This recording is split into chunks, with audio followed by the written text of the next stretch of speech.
Welcome to another edition of 42 Straight Years In.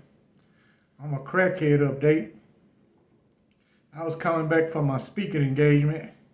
I had to speak at this juvenile facility hosted by the Dallas Police Department. The city of Dallas is the one who wrote my check. And I was driving down Mockingbird, and he a fool standing out in the median, buck naked, and threw all his clothes in the street, his backpack. He just standing there looking crazy in hell. It wasn't that hot this morning. Man, this dude, sweat was pouring out of this dude. I don't know, he must have got him sick. Boy, he was on that shit bad. But he in that area, it's a high police presence over there. It's just a matter of time for Dallas police gonna show up or somebody gonna call in on his ass. That's my crackhead update. Y'all know what it is. Get your motherfucking shanks out and let's get ready to ride. I had someone in the comment section ask me about parole. And, you know, parole is not, you don't have a constitutional right to parole. Parole is not a right. It's a privilege. Now, what a constitutional right come into play at is at the revocation hearing. You have constitutional rights. But to be granted parole, it is a privilege left in the sole discretion of the parole board. Now, back in the day, Texas prison didn't keep you no long fucking time in prison. If you wasn't a mass murderer, a mass rapist, you shot a cop, you wasn't going to be in prison no long time. Majority of guys had life. They only got 3 set-offs, 3 denials, and they made parole.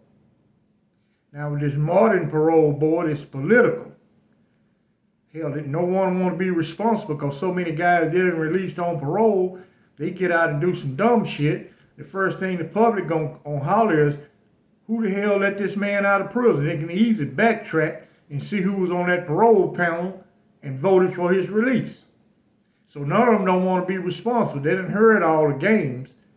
So it's kind of hard in hell to get out of prison, in Texas anyway, for a violent case. And don't even be a second offender. It's damn near a wrap for you.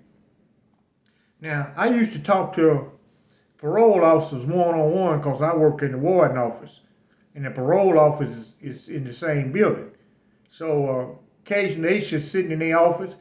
Hell, that's who's going to interview me, so I'd always get on their good side. I would sit in there and talk to them. Some of them would be honest. They'll tell you, hey man, we play a numbers game.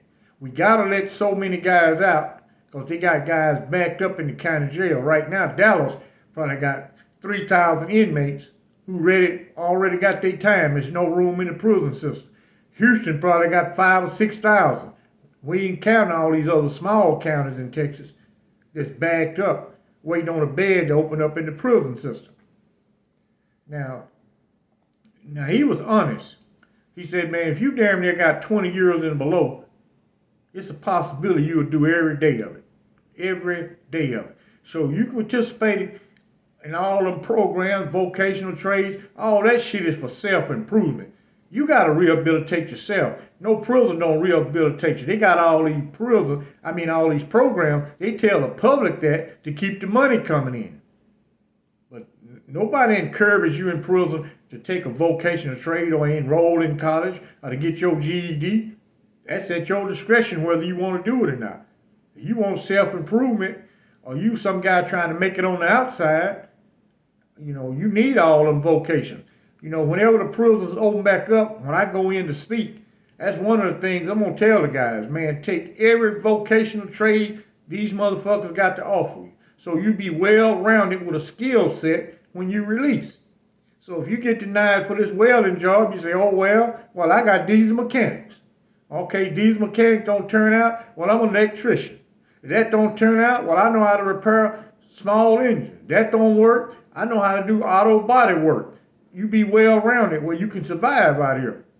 And no one's going to give a damn about your criminal background, if you certified in that field, Texas prison got a lot of vocational trades where they certify you.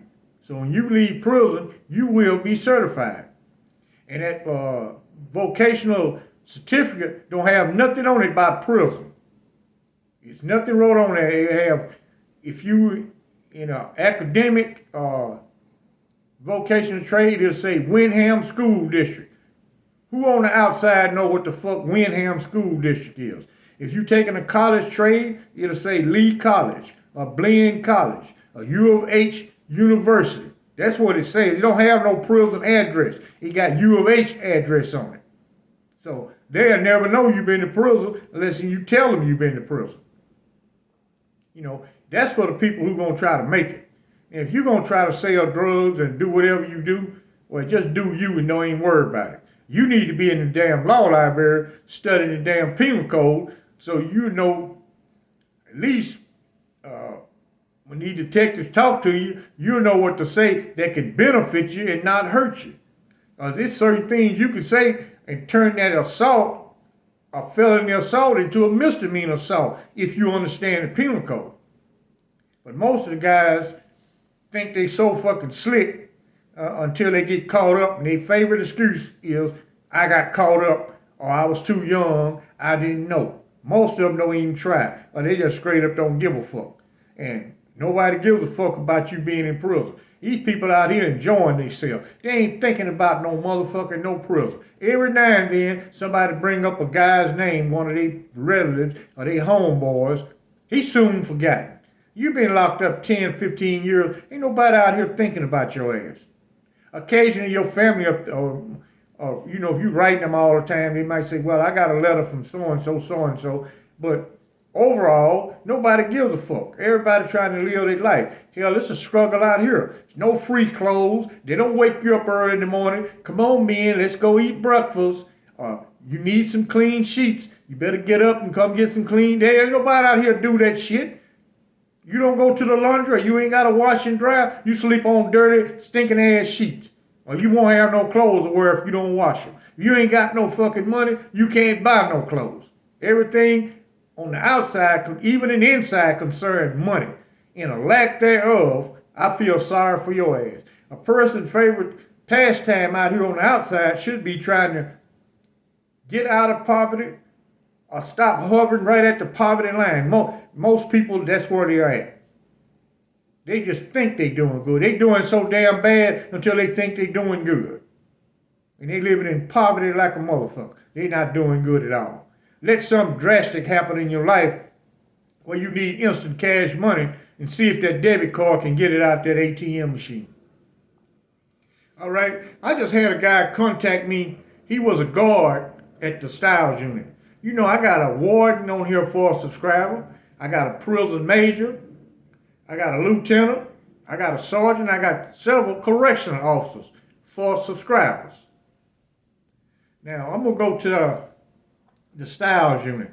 I got to say that's the best prison that I ever been at was Mark Stiles Unit. It's located in Beaumont, Texas. That was a wide open fucking prison. It's so wide open, so much contraband, so many guys getting the female guards pregnant, to CNN even had that prison on the news. And the Tom Johnny Morning Show, he used to joke around. If you go to prison in Texas, you want to be at the Stiles Unit. Because dude would call in and talk to him on his talk show, and they got a live sentence at the Stiles Unit. It's wide open. During that time, but they didn't close it down a little bit. But during that era, it was wide open. You could do any damn thing you want except go home. They got gangbangers over there, but everybody's about their money over there. They ain't. Most time you see a fighting or a stabbing or somebody getting assaulted, it's behind money, cell phone, drugs, or fucking with the wrong female guard. That's what he getting his ass skin up about. But just fighting for the hell of it. Now you might see guys out on the basketball court getting in a squabble or on the handball court, but it's soon gonna be over with. Everybody was doing good time. Everybody damn near had a fucking cell phone. Some guys had a PlayStation.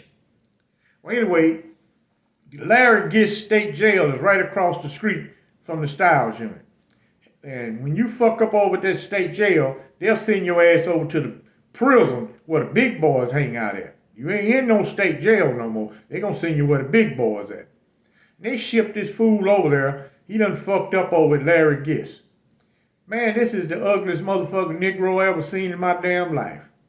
He's the epitome of a nigger. Not a nigger, or a nigger. This is an ugly cyclop looking gargoyle looking motherfucker here. One eye go this way, you don't know what the sum is, looking at one eye pointing in the other direction. But he was cool. He was a guy who, he only had 9 months. And these guys here were just gonna fuck over him because he got a 9-month sentence. And he gonna go home. A lot of dudes, this over 400 guys at Stiles got life. I'm talking about L-I-F-E. Not no 90 years, 85, I'm talking about life. Anyway.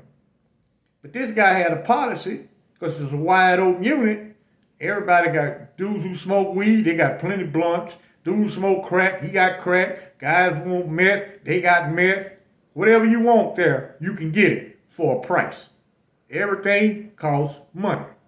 Well, anyway, dudes was complaining about this fucking dude. He walk up, he don't mean no harm. He just bored. He couldn't fit in with no maximum security prison population. He just couldn't fit in with it.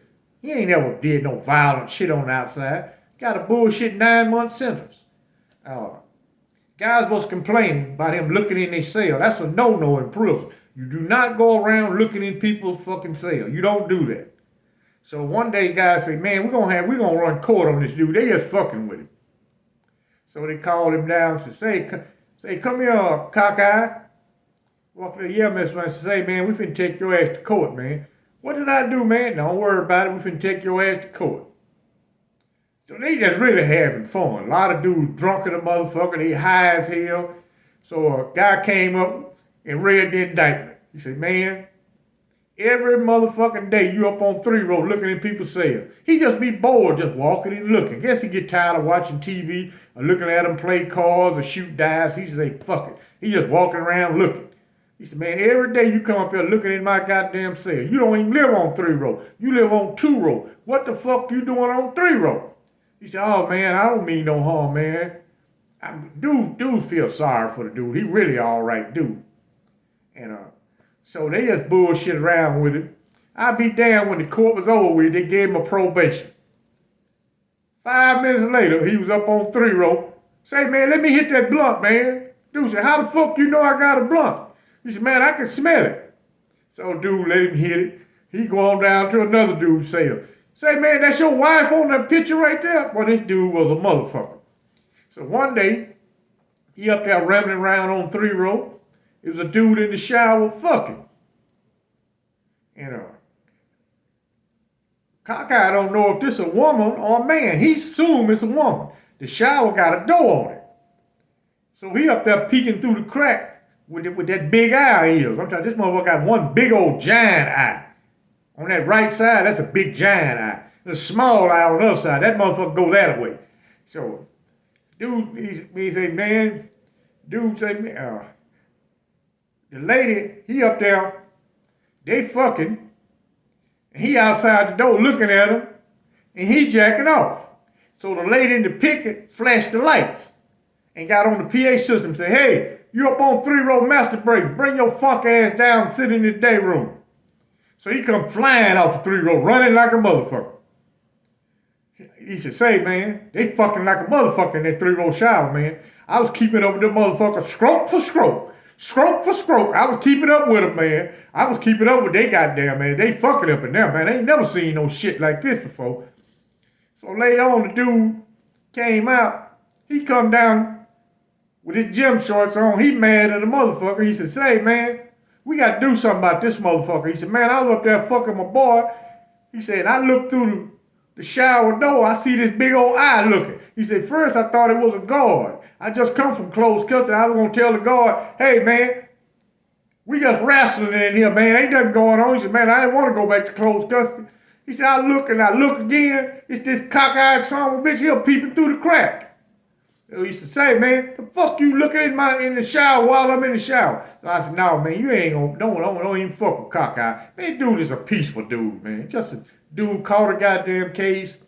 They ain't give him probation, they gave him 9 months. So I ain't gonna let this man get fucked over. But this dude was a son of a bitch. That's all he do is walk around and look. You can be talking on the rec yard. Hispanics can be talking. He'll go up to them and try to start speaking Spanish, and they got a gang meeting going on. He was a motherfucker. Everybody would just laugh it off. They just would tell him, all right, school, let us get through taking care of this business. Or they'll say, hey, man, you want a blunt? Give him a blunt so he can keep it moving. When the morning he got ready to go home, he got to come to one building.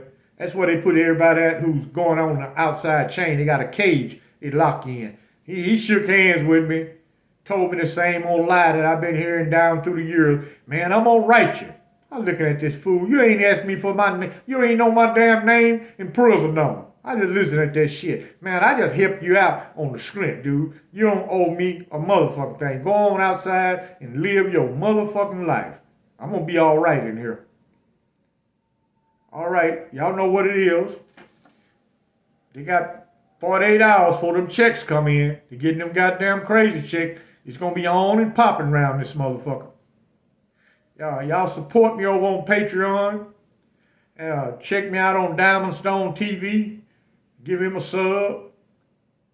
Like and subscribe. And I thank you for watching.